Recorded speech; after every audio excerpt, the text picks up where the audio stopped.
Naging basurero ako dito, naging janitor, naging cleaner sa condo, naging nagkuskus ng kubeta. Marami, i-share ko sa inyo yung mga naging trabaho ko pagdating ko rito sa Toronto, Canada, na proud tayo, hindi natin kinakahiya, no? Doon tayo pinatibay, isa-isahin natin. Naging basurero tayo sa mga buildings dito sa Toronto, Canada. Naging cleaner tayo, naging janitor, tindero tayo ng mga hotdog, sausage, fries sa mga event during summer dito sa Toronto, Canada. Naging dishwasher tayo sa mga restaurant, naging helper din tayo sa kitchen, naging caregiver din tayo, nag-alaga tayo ng matanda, nagtrabaho rin tayo sa retirement home. Pero hindi natin ikinakaya yung mga ganong trabaho, bagkus proud tayo sa mga naging trabaho natin dito sa Toronto, Canada, kasi pinasipag tayo, pinatatag tayo ng mga karanasan na yon dito sa Toronto, Canada. Kasi bibigyan ko lang kayo ng background sa mga hindi pa nakakilala sa akin dito sa social media. My name is Alfred, Sir Alfred TV. Dati po tayong public school teacher sa Pilipinas. Nagtuturo tayo ng high school sa Pilipinas. Tapos nag-migrate tayo dito sa Canada. Yan, real talk lang tayo. Sabihin ko sa inyo yung mga naging trabaho ko dito sa Toronto, Canada nung bago pa lang tayo.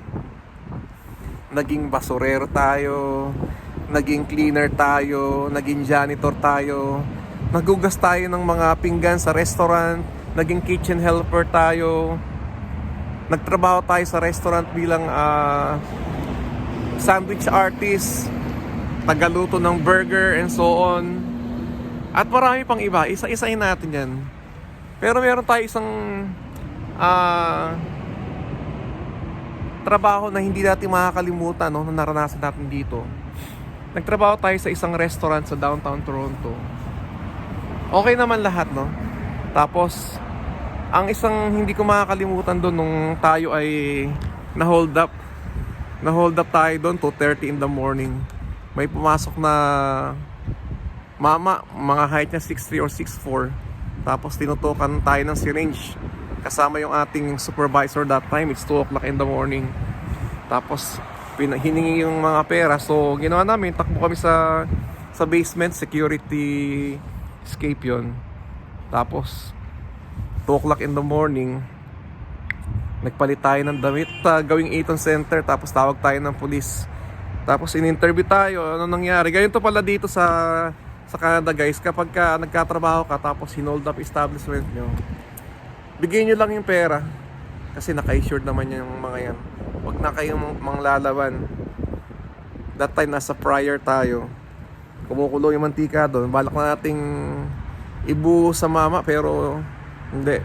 Pag ganun pala, ibigay mo lang yung pera, naka-insured naman yung mga yan. So marami tayong naging trabaho dito sa Canada na siyempre public school teacher kaya galing. So pero sa mga trabaho na nasubukan natin dito, guys, pagiging dishwasher, tagalinis ng bahay, nag-alaga ng matanda, linis ng kondo, nagkudkud ng kubeta, yung mga ganong karanasan, hindi natin kinakaya, guys. Pinagmamalaki natin kasi pinatatag tayo ng experience na yon. Sabi ng iba, kasi ito part 2 lang to, no? Kasi nag-viral yung una nating video. Bigyan ko ng follow-up. Marami rin ako nakuha negative comments doon. Pero mas marami positive talaga. Sabi doon, bakit ka nagkatsaga dyan? Kung ganyan yung trabaho mo, why don't you go to US? Kasi doon, pag teacher ka sa Pilipinas, teacher ka sa US. Kasi dito, maganda yung benepisyo. Tsaka nasanay na tayo rito. And sabi ko nga, yung mga ganong karanasan, hindi natin kinakahiya, bagkus proud tayo na i-share sa ating mga kababayan na pagdating mo dito sa Canada, ito ang realidad. Hindi mo agad makukuha yung trabaho o career na iniwan mo sa Pilipinas, bagkus you're going to start from the scratch muna for the meantime. And then dito kasi ganito, Anumang trabaho ang i-offer sa'yo dito, basta safe ka, magandang benepisyo, maayos ang pasweldo, grab it. Kasi ang una rito is survival muna eh. Tapos, mag-ipon ka. Pag nakaipon ka na, ayan, that's the right time for you to upgrade. May mga programa naman yung gobyerno dito na bibigyan ka ng pondo, mag-aaral ka, tapos pay later. Ayan. So, meron pa nga akong isang experience dito na hindi ko makakalimutan. Nagtrabaho ako sa isang grocery store dito, yung sikat dito sa Toronto, Canada. Tapos, na-assign ako overnight. May supervisor doon. May binigay sa akin instruction kasi yung accent niya is hindi ko minsan maintindihan, masyadong mabilis. Sabi niya sa akin, "Do you understand English?" Parang na-degrade yung pagkatao ko, syempre. Alam mo, nag-aral tayo sa Pilipinas, naging teacher tayo, tapos nag-masters pa tayo, tapos kasabihan ka lang ng isang lokal na gano'n na hindi ka marunong mag-English. Medyo masakit, pero nilunok natin lahat yun, and then pinag-aralan natin yung mga pananalita nila. Napansin ko dito, guys, kahit hindi ka magaling dito mag-English, sa mga hindi masyadong magaling mag-English dyan, believe me, hindi naman requirement dito yan. As long as you deliver the message do sa kausap mo. And depende sa trabaho, syempre. If you're working in a customer service, syempre dapat magaling ka sa communication dyan. It's either English or French. Pero mga bagong paparating pa lang dito, itong masasabi ko sa inyo, kahit anong trabaho ang makuha nyo pag bago nating pa lang kayo dito, wag muna tayong wag munang mamili. Kahit ano pa yan. Wag nating isipin kung ano man yung career na iniwan natin sa Pilipinas. May mga kaibigan pa nga ako, ano pa yung trabaho nila doon? May dentista pa, may engineer, may doktor. Pero hindi mo na namili ng trabaho. Yan. Ang style dito, mag-ipon ka muna. Tapos basta safe, maayos yung benepisyo, maayos yung pasweldo, go for it, tapos mag-upgrade ka. Yan. Gusto ko lang na yung video ito maging inspiration sa mga papunta pa lang dito sa Canada na huwag agad magsilan pagdating dito. And then in time, makukuha mo rin yung trabaho na gusto mo. Ito, aminin ko sa inyo nung una siyempre nakaka-degrade din nung una. Ito, aaminin ko, yun yung naramdaman ko nung una, nung bagong dating ako dito. Siyempre, alam niyo ba, bago ko pumunta dito, tinapos ko yung master's degree ko kasi yung thinking ko na pag dumating ako dito, makukuha ko agad yung profession na meron ako sa Pilipinas bilang public school teacher. So tinapos ko yung masters natin. Tapos siyempre pagdating dito, nakita ko ang dami pa lang rito, binabayaran ng mga bills sa bahay, tubig, insurance, and so on. So sabi ko, iba pala ang buhay dito. So yan, nung nakita natin ang ganung situation dito, ayan, actually hindi man tayo galing sa mayamang pamilya, galing din tayo sa hirap. Tsaka isa pang na pag galing ka sa hirap sa Pilipinas, tapos napunta ka dito, yung mga trabaho dito, believe me, maning-mani lang sa'yo kasi madali lang naman trabaho dito talaga, guys. Kung sanay ka sa hirap sa Pilipinas, believe me, mani lang sa'yo yung trabaho. Tsaka dito napansin ko, kahit ano yung trabaho mo dito, cleaner ka man, janitor ka man, dishwasher ka man, ang kagandahan dito, protected ka ng ng workplace mo, na may insurance, may magandang benepisyo. Parang pantay ba? Parang pantay, no? Kahit kakain ka sa mga restaurant, hindi titingnan kung anong suot mo eh. Hindi ka mukha sa atin na ma-identify mo talaga kung sino ang mayaman kung sino ang mahirap. Kaya thankful din tayo nakarating dito tayo sa Toronto, Canada. Panood ang vlog na to, no? Ano yung una naging trabaho mo dito sa Canada na nung bago dating ka na hindi mo talaga makakalimutan? Pwedeng positive, pwedeng negative. Share nyo naman sa ating mga viewer, no? So ito, enumerate natin lahat ng mga naging trabaho natin dito sa Canada. Naging basurero tayo, naging janitor, naging cleaner, naging dishwasher tayo sa restaurant, kitchen helper, tapos nag-alaga rin tayo ng matanda. Ano pa ba? Kaya nagtrabaho tayo as a like sandwich artist sa isang restaurant dito, gumagawa ng burger, gumagawa ng fries and so on. Kung saan na-hold up pa tayo doon 2:30 in the morning. Tapos nag-aral tayo dito. Eh sabi ko hindi pwedeng ganito na lang ang sitwasyon na linis-linis ang trabaho. So nag-aral tayo rito as a physiotherapist assistant. So nakapagtrabaho naman nakapagtapos tayo and nakapagtrabaho tayo sa retirement home ng 3 years. Tapos nagtrabaho din tayo sa community as exercise instructor.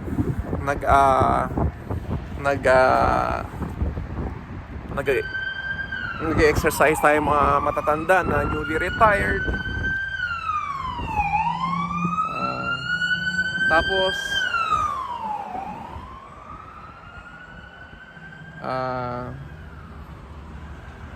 minsan tinutulungan din natin yung mga personal support worker pag nagpapakain sa mga lolo, lola. Pinapalakad natin yung mga lolo, lola. Marami tayong mga naging magandang karanasan dito na talagang pinapatibay tayo ng mga naranasan natin dito sa buhay. Yan. And one more thing, yung pinakahuling trabaho ko, ayan, nagkatrabaho tayo ngayon sa isang 5-star hotel dito sa Toronto, Canada, na maganda ang benepisyo, maganda ang pasahod. Yan, may libreng pagkain from breakfast hanggang lunch natin. So hindi tayo nagbabaon ng pagkain, which is very big advantage for me. So pagpasok mo sa trabaho, just bring yourself. May uniform naman doon, may tagalaba, taga-plancha, may pagkain, and meron din kaming free na complimentary stay sa hotel kahit saang parte ng mundo. So maganda yung naging trabaho ko ngayon, and I've been working there for almost 10 years. So thankful tayo sa opportunity na naibigay sa atin. Ayan. So sa mga papunta pa lang dito, sabi ko sa inyo, huwag kayong mabibigla, huwag kayong masasyak. Pagdating nyo rito, mga adjabs muna ang kuhanin nyo. Huwag maging maselan, huwag maging mapili, as long as safe naman yung working environment, magandang pasahod, magandang benepisyo para sa'yo tsaka para sa pamilya mo, go for it. Pero huwag kang susuko na hanggang doon ka na lang. Maraming opportunity, maraming chances dito para mabago ang buhay mo. Mag-aral ka, and education will change your life. That's the reality. Pero kung kontento ka na sa trabaho mo ngayon, it's up to you. Sarili mo naman desisyon yan. Ayan. So from public school teacher, naging janitor tayo dito, naging dishwasher, naging sandwich artist, naging taga-kudkud ng kubeta. Na proud naman tayo kasi mas nakatulong tayo sa ating pamilya kasi mas malaki yung sweldo kumpara sa Pilipinas. May nagtanong pa nga sa atin kung nagsisi daw ba ako na napunta ako dito kasi iniwan ko daw yung magandang career ko sa Pilipinas. Hindi naman. Noong una, aaminin ko, medyo nagkaroon ako ng doubt. Tama ba tong napuntahan ko na pinagpalit ko yung profession ko na medyo pag gano'n na. Tapos ito yung trabaho na binagsakan ko. Naiyak ako noong una, no? Lalo na nung nagkukuskus tayo ng kubeta. Talagang hindi ko makakalimutan yun na talagang naiyak ako. Pero nung nakita ko na yung sweldo, malaki pala. Hindi lang doble, triple, 4 na beses malaki. So, hindi na tayo nalungkot.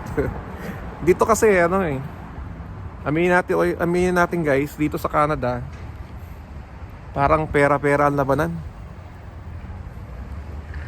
Kasi lahat dito sa pera umiikot, araw-araw. Bills, utang, renta, and so on. Dapat dito maging matalino ka, maging madiskarte ka, hindi lang masipag. Tsaka dito, sabihin sa inyo guys, bawal ang tamad. Kasi pag tamad ka dito, mapoprostrate ka. At saka wag kang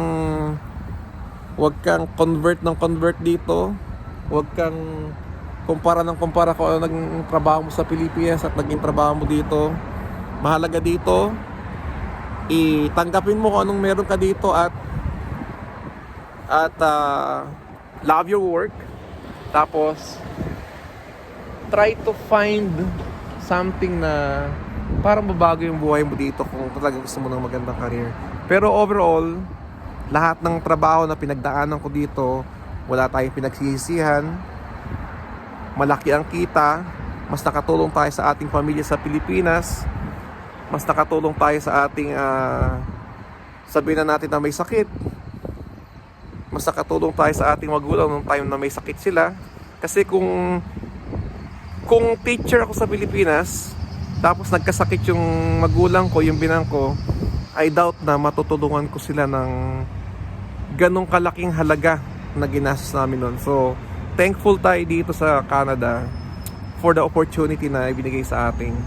Though, pag bago ka lang dito, medyo mahirap mag-adjust. Kasi, alam mo na, yung career, yung profession na iniwan mo. Pero pag nakita mo na yung sweldo, everything will change. So, advice ko lang, bawal na maging maarte. Love your work. And then, don't stop dreaming. Yan. Ako, may isa pa akong gustong marating sa buhay dito. By hook or by crook, gusto kong gawin. Gusto kong maging nurse dito sa Toronto, Canada. Kasi I love the healthcare dito sa Toronto, Canada. Hindi lang sa sweldo, no. Yun talaga ang gusto ko. Gusto kong mapasok sa healthcare industry dito sa Toronto, Canada, and yung gusto ko maging nurse dito. Kasi parang it will be a big achievement for me. Kahit na matagal ko mong makuha yun, kasi may git 40s na tayo, so okay lang as long as ma-achieve natin yun. Malaking bagay na sa akin yun. Yun ang biggest dream ko dito, maging nurse dito sa Toronto, Canada. Yan. So yun lang, sana nakapulot kayo kahit konting aral o inspirasyon sa mga nagkaplanong pumunta rito sa Toronto, Canada. Sa una, medyo challenging, medyo mahirap, malaking adjustment, especially sa mga ating profesyon sa Pilipinas pagdating dito. Kasi yung mga unang buwan mo dito sa Canada, it's a survival mode. Lalo tayo na hindi naman tayo galing sa mayamang pamilya, meron tayong sinusuportahan, breadwinner tayo. So, always pray everything will be okay. So, yun lang. Sir Alfred TV. Sa mga hindi pa nakaka-subscribe, please like, follow, and share sa ating YouTube channel, Sir Alfred TV. Have a great day. Malamig na.